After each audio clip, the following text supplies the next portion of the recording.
नमस्कार, स्वराज सेहत में आपका बहुत स्वागत है। मैं हूं आपके साथ बुशरा और हर बार की तरह इस बार भी स्वराज सेहत में बेहद ही खास विषय के साथ हम मौजूद हैं और इस पर ज़्यादा चर्चा के लिए हमारे साथ स्टूडियो में इस वक्त मौजूद हैं डॉक्टर आशुतोष दास शर्मा जी। बहुत स्वागत है आपका सर। थैंक यू आने के लिए। तो कार्यक्रम को आगे बढ़ाते हुए मेरा पहला सवाल आपसे कि रेडिएशन टेक्नोलॉजी आखिर क्या है? कैंसर का इलाज एक डिपार्टमेंट से नहीं होता है, उसमें यूजुअली 3 साइंसेस लगते हैं एटलीस्ट, जो कोर साइंसेस होते हैं। एक होती है सर्जिकल ऑन्कोलॉजी जो सर्जरी करती है, कुछ सॉलिड ट्यूमर होते हैं, ज़्यादातर जो सॉलिड ट्यूमर होते हैं जो भी गांठ बनती है उसको पहले ऑपरेट करना होता है या फिर रेडिएशन कीमो के बाद ऑपरेट करना होता है, वो सर्जिकल ऑन्कोलॉजिस्ट करते हैं।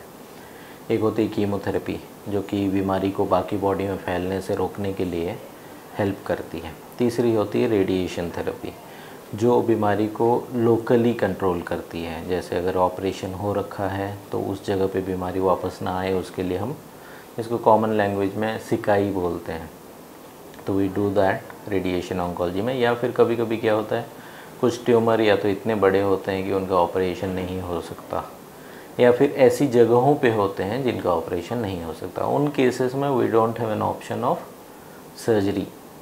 सर्जरी के ऑप्शंस नहीं होते कि हम सर्जरी करके उनको निकाल सकते हैं। उन केसेस में हम रेडिएशन से उसको कंट्रोल करने की कोशिश करते हैं। तो बेसिकली रेडिएशन का रोल ऐसा होता है टोटल कैंसर के मैनेजमेंट में। डॉक्टर साहब, अगला सवाल मेरा आपसे कि ये टेक्नोलॉजी काम कैसे करती है?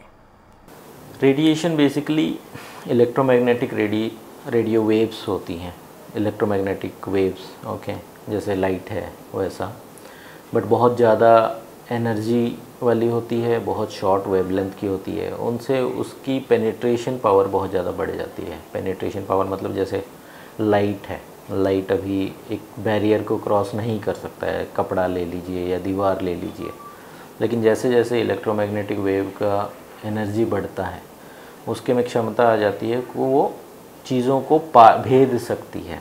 उसका फ़ायदा हम लेते हैं। तो जैसे हम बॉडी के किसी एरिया में ट्यूमर है, उसको रेडिएशन के बीम्स उसके ऊपर डालते हैं, वो बॉडी की सारी सतहों को क्रॉस करके वहाँ तक पहुँचता है ट्यूमर तक। उसके बाद ट्यूमर के अंदर वो ऐसे इफ़ेक्ट्स लाता है डीएनए डैमेज के, जिसकी वजह से ट्यूमर के सेल्स को बहुत ज़्यादा नुकसान होता है। ट्यूमर के सेल्स रिकवर नहीं हो पाते उस नुकसान से और धीरे धीरे ट्यूमर के सेल उसी नुकसान की वजह से मर जाते हैं और गायब हो जाते हैं। तो रेडिएशन का मोटा मोटा ये थ्योरी है कि हाउ इट वर्क्स। बाकी हमारा साइंस जो होता है उसको कॉम्प्लेक्सिटीज़ यहाँ आती हैं कि अभी ट्यूमर इतना सेपरेटेड नहीं होता है बॉडी में किसी ऑर्गन के डीप में रहता है, बॉडी के अंदर रहता है, ब्रेन के अंदर हो, छाती के अंदर हो, कहीं भी।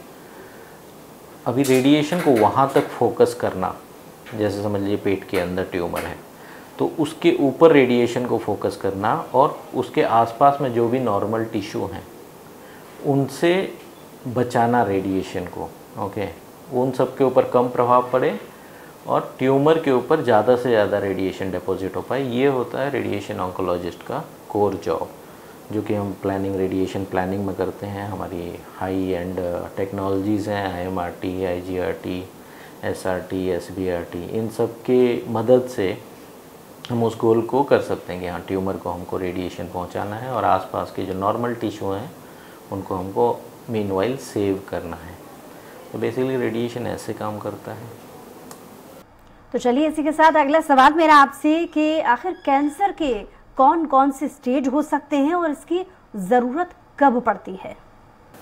कैंसर के यूजुअली 4 स्टेज होते हैं। मेजॉरिटी कैंसर जो होते हैं स्टेज 1, 2, 3, 4 के एंड में आता है कि डिज़ीज़ जो है क्यूरेबल नहीं होती है, ओके। और जैसे जैसे स्टेज बढ़ता है उसकी कैंसर की घातक क्षमता बढ़ती जाती है, स्प्रेड बढ़ता जाता है, उसी के हिसाब से स्टेज होते हैं। तो स्टेज 1 अर्लीस्ट होता है। यूजुअली सॉलिड ट्यूमर्स में स्टेज 1 में रेयरली कैंसर का उपयोग होता है, रेडिएशन का उपयोग होता है। उसमें हम सर्जरी करके बीमारी को अगर निकाल सकते हैं और उसमें सर्जरी के बाद कोई अगर हाई रिस्क फीचर नहीं होते हैं कि बहुत अच्छी तरीके से सर्जरी हो गई है, तो पहले स्टेज में वी कैन अवॉइड रेडिएशन हमको नहीं दें तो भी नुकसान नहीं होगा, कि बीमारी वापस आने के रिस्क उतने ज़्यादा नहीं होंगे। लेकिन जैसे बीमारी स्टेज 2 पे पहुंचती है, उसके बाद आपको ऑपरेशन अच्छी ढंग से होने के बावजूद भी उसको हाई रिस्क माना जाता है, और उन केसेस में हमको ऑपरेशन से बीमारी निकालने के बाद भी रेडिएशन देना होता है, ताकि वहाँ पे बीमारी वापस आने के जो चांसेस हैं उसको कम किया जा सकता है। उसके बाद स्टेज 3 आ जाता है, ऑब्वियसली उसमें भी रेडिएशन की ज़रूरत पड़ती है। स्टेज 4 होते हैं, स्टेज 4 के 2 भाग होते हैं, एक early stage 4, late stage 4। Early stage 4 फिर भी क्योरेबल होता है, उसको भी आप ऑपरेट करके निकाल सकते हैं, उसमें भी रेडिएशन की ज़रूरत पड़ती है। कई बार होता है कि आप बीमारी को ऑपरेट करके नहीं निकाल सकते हैं, वो चाहे स्टेज 1 का बीमारी हो, भले बीमारी बिल्कुल छोटी सी है बट ऐसी जगह पे है जहाँ पे ऑपरेट नहीं हो सकता है, उन केसेस में हम डायरेक्टली रेडिएशन से उसको क्योर करने की कोशिश करते हैं। उसके अलावा स्टेज 4 जो हो जाते हैं, जो क्योरेबल नहीं होते हैं, जिनको हम मेटास्टैटिक डिजीज़ बोलते हैं या फिर फैली हुई बीमारी बोलते हैं, उन केसेस में सर्जरी का कोई बहुत ज़्यादा हेल्प नहीं होता है अनलेस पेशेंट को सिम्टम्स हों। ओके, पैलिएटिव सर्जरी जैसी होती है, उन केसेस में हम रेडिएशन को यूज़ करते हैं, या तो बीमारी को सिकोड़ने के लिए, या फिर दर्द या फिर ब्लीडिंग या दूसरे जो प्रॉब्लम्स हैं पेशेंट को, उनसे उनको निजात दिलाने के लिए। तो स्टेज 4 जो एंड स्टेज होता है उसमें भी रेडिएशन का यूज़ होता है। तो बेसिकली रेडिएशन 10 से 20% कैंसर हैं, स्टेजेस हैं, उनमें रेडिएशन की ज़रूरत नहीं पड़ती है, but otherwise 70 to 80% of cancer में रेडिएशन की ज़रूरत पड़ती ही है। डॉक्टर आशुतोष, अगला सवाल मेरा आपसे कि रेडिएशन टेक्नोलॉजी का आखिर कितना असर पड़ता है बीमारी में, अगर देखा जाए तो कैसे इस पर प्रभाव पड़ते हैं? क्योर रेट जो है टेक्नोलॉजी के ऊपर डिपेंड नहीं करती है, क्योर रेट जो है इनिशियल स्टेज के ऊपर डिपेंड करती है। That is the biggest predictor of survival. और अपना क्योर रेट का जो प्रेडिक्शन होता है वो शुरुआत दरों में हो जाता है। अगर आपकी बीमारी अर्ली स्टेज की है तो चांसेस हैं कि आपका क्योर रेट बहुत अच्छा होगा, जो भी उसके लिए ट्रीटमेंट प्लान बनाया जाएगा। अगर आपकी बीमारी लेट स्टेजेस में है, क्योर रेट के चांसेस कम हो जाते हैं, बीमारी वापस आने के या फिर बीमारी न मिटने के चांसेस बढ़ते जाते हैं। एक स्टेज ऐसा आता है जो कि एंड स्टेज होता है, स्टेज 4B जैसा, उन केसेस में क्योर की संभावना होती ही नहीं है।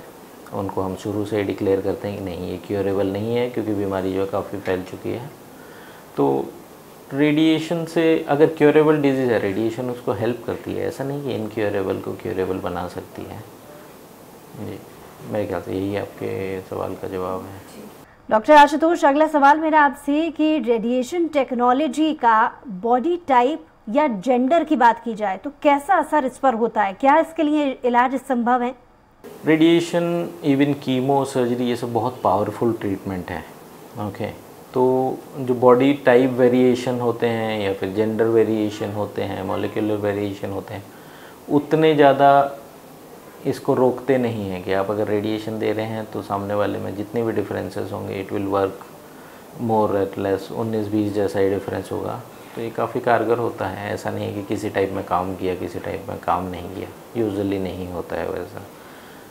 बॉडी टाइप भले एग्रेसिवनेस जो है ट्यूमर का वो डिसाइड करती है कि कोई बॉडी टाइप में, किसी टाइप में ट्यूमर आ गया वो एग्रेसिव ज़्यादा होगा, उन केसेस में may be chemo, radiation, even surgery भी काम ना करे करके, बट रेडिएशन यूनिफॉर्मली काम करता है। उसी बेसिस पे हम उसको यूज़ करते हैं कि we know how it works और कंसिस्टेंटली इट वर्क्स। डॉक्टर साहब, अगला सवाल मेरा आपसे कि रेडिएशन टेक्नोलॉजी से इलाज का कितना खर्च आता है? कैंसर थेरेपी आजकल देखिए पूरा का पूरा हेल्थ केयर ही एक्सपेंसिव हो रखा है। Cancer therapy is on the higher side of expenses, ऐसे इजीली नहीं होता है। और जैसे हम अगर किसी को क्यूरेटिव रेडिएशन देते हैं तो वो एक पूरा पैकेज होता है कि 1.5 महीने की रेडिएशन लगती है उसको, तो that cost around 1,80,000 to 2 lakh जैसा। बट उसके अलावा हमारे यहाँ स्कीम्स भी अवेलेबल हैं, जैसे आयुष्मान हो गया है या फिर बाकी स्कीम्स होती हैं, TPA होती हैं, इंश्योरेंस होती हैं, उड़ीसा की BSKY स्कीम है, अलग अलग राज्यों की गवर्नमेंट स्कीम्स हैं। हम उनको पूरी सहूलियत देते हैं कि कोई पेशेंट अगर अफोर्डेबल नहीं है और वो अगर स्कीम का फ़ायदा उठाना चाहता है तो we never turn back a patient. उसको ऐसा नहीं होता कि उसको ट्रीटमेंट नहीं मिलेगा जस्ट बिकॉज उसके पास पैसे नहीं है। We try to give radiation with the schemes also. तो उससे बेसिकली पेशेंट का जो खर्चा है ऑलमोस्ट नील हो जाता है। रेडिएशन का जो पैकेज अमाउंट आपको पता है वो पेशेंट के हाथ से नहीं लगेगा। और same with chemotherapy and surgery also. तो सर्जरी कीमोथेरेपी भी वी ट्राई टू गिव कि अगर कोई पेशेंट अफोर्ड नहीं कर पा रहा है तो उसको हम स्कीम में कर लें, अदरवाइज़ रेडिएशन का ये खर्चा होता है। और कुछ स्पेसिफिक होते हैं, जैसे आपको एंड स्टेज में बताया कि पैलिएटिव रेडिएशन होता है, वो थोड़े छोटे रेडिएशन होते हैं, उनको 1.5 महीने तक नहीं देते हैं हम, उनमें उतना समय वेस्ट नहीं करना होता है। तो उनको शॉर्ट कोर्स में देते हैं 10 रेडिएशन या 5 रेडिएशन जैसा। उसमें उसके पैकेजेस कम हो जाते हैं, ऑलमोस्ट हाफ़ हो जाते हैं या हाफ़ से भी कम हो जाते हैं। तो या 50-60 हज़ार 70 हज़ार में हो जाते हैं, ऐसा है। कुछ बहुत फोकस्ड रेडिएशन होता है, जैसे SRS SRT स्टीरियोटैक्टिक होते हैं, जो बहुत ही प्रेसाइज रेडिएशन होता है। वो हम पूरा का पूरा रेडिएशन 1, 2 या 3 फ्रैक्शन में देते हैं। जैसे खास करके ब्रेन मेट्स वगैरह हो गया या फिर बीमारी ब्रेन में स्प्रेड हो गई है, ऐसे केसेस में उसका पैकेज फिर थोड़ा सा एक्सपेंसिव होता है, अराउंड 2 लाख जैसा, 1 या 2 या 3 फ्रैक्शन का टोटल का। तो this is about the cost of the treatment. साथ ही अगला सवाल मेरा आपसे डॉक्टर आशुतोष की, आखिर रेडिएशन टेक्नोलॉजी को लेकर NHMMI हॉस्पिटल में उपलब्ध सुविधाओं के बारे में थोड़ा विस्तार से बताइए। यहाँ ये छत्तीसगढ़ का एक होलिस्टिक कैंसर सेंटर, होलिस्टिक मतलब जहाँ पे आपके कैंसर, जैसे आपको बताया मैंने कि कैंसर एक डॉक्टर नहीं ट्रीट कर सकता है, पूरी टीम चाहिए होती है। तो we have the complete team, surgical होते हैं, रेडिएशन ऑन्कोलॉजिस्ट हैं, कीमोथेरेपी के स्पेशलिस्ट, DM मेडिकल ऑन्कोलॉजी हैं, गायनी ऑन्कोलॉजी हैं, पेन पैलिएटिव के लिए डॉक्टर्स हैं, साइकोलॉजिकल सपोर्ट के लिए, हेल्थ सपोर्ट के लिए डॉक्टर्स हैं, पैथोलॉजी है, ये सब है। तो उस हिसाब से इट्स अ कंप्लीट सेंटर कि आपको ऑलमोस्ट सारा ट्रीटमेंट यहीं पे हो जाएगा। सब कुछ अगर ज़रूरत पड़े तो गवर्नमेंट सेवा में भी हो सकता है, जो कि आयुष्मान ये सब हो जाता है अगर कोई अफोर्ड नहीं कर रहा है तो। बाकी रही मॉडर्न टेक्निकल टेक्निकल कैपेबिलिटीज़ की, तो एडवांस OT है यहाँ पे, कीमोथेरेपी की ड्रग्स अवेलेबल हैं, वो रेडिएशन की लेटेस्ट मशीन है, ट्रूविम की वेरिएंट की ट्रूविम मशीन होती है। उसके साथ ब्रेकीथेरेपी होता है, जो कि एक बहुत इम्पॉर्टेंट पार्ट होता है बच्चेदानी के कैंसर के ट्रीटमेंट का। तो बच्चेदानी के कैंसर का ट्रीटमेंट बिना ब्रेकीथेरेपी के नहीं हो सकता, उसमें ब्रेकीथेरेपी लगती ही लगती है, जो कि एक अलग से मशीन होती है रेडिएशन की। तो वो हमारे यहाँ अवेलेबल है, ओके, जो कि बहुत कम जगहों में अवेलेबल है, इवन छत्तीसगढ़ और उड़ीसा में। और मशीन जो है अपनी, जो एक्सटर्नल RT की मशीन जो होती है, जो मेजॉरिटी ऑफ रेडिएशन का काम करती है, that is the latest machine, top of the end होती है, वो अवेलेबल है। So we are well equipped to take care of any type of cancers. अगला सवाल मेरा आपसे कि रेडिएशन टेक्नोलॉजी का किस तरीके से कैंसर में सबसे अधिक रिजल्ट आज के दौर में देखा जा रहा है? फिर से देखिए, कैंसर बहुत वास्ट है, there are so many types of cancer, may be more than 100-200 types, okay. Stage wise 4 हो गए, उसके बाद साइट वाइज हो गए, साइट में हिस्टोलॉजी होती है, ये सब कॉम्बिनेशन डालेंगे तो इट विल गो अराउंड 300-400। तो उसको एक लाइन में या एक पैराग्राफ में बता पाना, result will be very difficult और उसका कोई मतलब नहीं होगा। बट अर्ली, मोटा मोटा ये बोल सकते हैं कि अर्ली स्टेजेस जो होते हैं क्यूरेबल होते हैं। जैसे स्टेज 1 अगर है, और या फिर ऐसे बात करें कि जो मेजर टाइप ऑफ कैंसर जो हमारे पास आते हैं, जैसे मुंह गले का कैंसर हो गया, ब्रेस्ट कैंसर हो गया, बच्चेदानी का कैंसर हो गया, ये तीनों मेजॉरिटी ऑफ आर पेशेंट्स इसी से बनते हैं, ये 3 टाइप के कैंसर से। तो इनमें ऐसा होता है कि अर्ली स्टेज में आता है तो देयर आर चांसेस कि 90% तक चांस है कि आपको ट्रीटमेंट के बाद बीमारी कम्प्लीटली क्योर हो जाएगी। जैसे स्टेज बढ़ता है वो 90% सक्सेस रेट थोड़ा कम आ जाता है, फिर स्टेज 3 में और थोड़ा कम आ जाता है, स्टेज 4 में और कम हो जाता है, और जब एंड स्टेज हो जाता है तो वो ऑलमोस्ट क्योर का रेट हम टेक्निकली ज़ीरो लेते हैं उसको। तो आप अगर अर्ली स्टेज में अगर बीमारी को पकड़ते हैं, जो कि स्क्रीनिंग से, रेगुलरली ऑन्कोलॉजिस्ट से मिलने से हो सकता है, तो फिर कैंसर अगर होता है that can be taken care in 90% of the cases. 90% लोगों में कैंसर का कंप्लीट इलाज हो जाएगा अगर आप उसको पहले स्टेज में पकड़ेंगे। लेकिन आप उसको अगर नेगलेक्ट करेंगे, लेट होगा, तो जैसे जैसे स्टेज बढ़ेगा वो सक्सेस रेट जो आप पूछ रहे हैं ना कि कितना % चांस होता है बचने का, वो धीरे धीरे कम होता जाएगा, 90 से 70, 50, 30 ऐसा। अगला सवाल मेरा आपसे कि कितना समय लगता है इस पद्धति से इलाज करना और वाकई में ये क्या कारीगर है? जिसमें मुंह के यूजुअली रेडिएशन जो है वो हम लंबे दौर तक देते हैं। एक साथ एक पेशेंट को पूरा रेडिएशन नहीं दिया जा सकता है, ना कि कीमो। और जैसे सर्जरी एक दिन में हो जाती है, कीमो रेडिएशन एक दिन में यूजुअली नहीं होता है, वो बहुत ज़्यादा टॉक्सिक हो जाता है पेशेंट के लिए। तो हम उसको डिवाइडेड डोजेस में देते हैं। रेडिएशन यूजुअली 6 हफ्ते के दौरान में देते हैं। डेली पेशेंट को थोड़ा थोड़ा करके रेडिएशन दिया जाता है, ताकि 6 हफ्ते में उसको जितनी रिक्वायर्ड रेडिएशन है वो डिपॉजिट की जा सके। ये साइड इफ़ेक्ट को कम करने के लिए होता है। सेम कीमो भी ऐसे ही चलती है, साइकिल्स में चलती है, 3-3 हफ्ते में या हफ्ते में। तो ग्रॉसली लेंगे तो यूजुअली 6-7 हफ्ते का रेडिएशन का ड्यूरेशन होता है। डेली आपको रेडिएशन लेना होता है, एक्सेप्ट सैटरडे संडे को गैप रखते हैं अगेन साइड इफ़ेक्ट को कम करने के लिए। Apart from that daily actual radiation जो होता है वो 2 से 5 मिनट का ही होता है। उसके अलावा उससे ज़्यादा टाइम नहीं लगता है यूजुअली। तो प्रतिदिन आपको 2 से 5 मिनट जैसे देने होंगे रेडिएशन के लिए, और 6-7 हफ्ते डिपेंडिंग ऑन योर स्टेज और वो होता है। In case of palliative radiation जैसे एंड स्टेज डिजीज़ में देते हैं, उन केसेस में हम ट्राई करते हैं कि पेशेंट को जितना जल्दी रेडिएशन ख़त्म कर सके, 1 हफ्ते में या 2 हफ्ते में, तो उसका ट्रीटमेंट ड्यूरेशन कम हो जाता है। अगला सवाल मेरा आपसे कि इस पद्धति से इलाज में कोई साइड इफ़ेक्ट्स तो नहीं है? साइड इफ़ेक्ट्स बहुत सारे होते हैं। कैंसर का ट्रीटमेंट का सबसे बड़ा प्रॉब्लम यही है कि बाकी बीमारियों जैसे इसके साइड इफ़ेक्ट हल्के नहीं होते हैं। There are significant side effects. वो आप सर्जरी ले लीजिए तो सर्जरी भी काफ़ी डिफॉर्मिंग होती है। आजकल रिकन्स्ट्रक्शन वगैरह से ठीक हो जाता है, बट काफ़ी बड़ी सर्जरी होती है।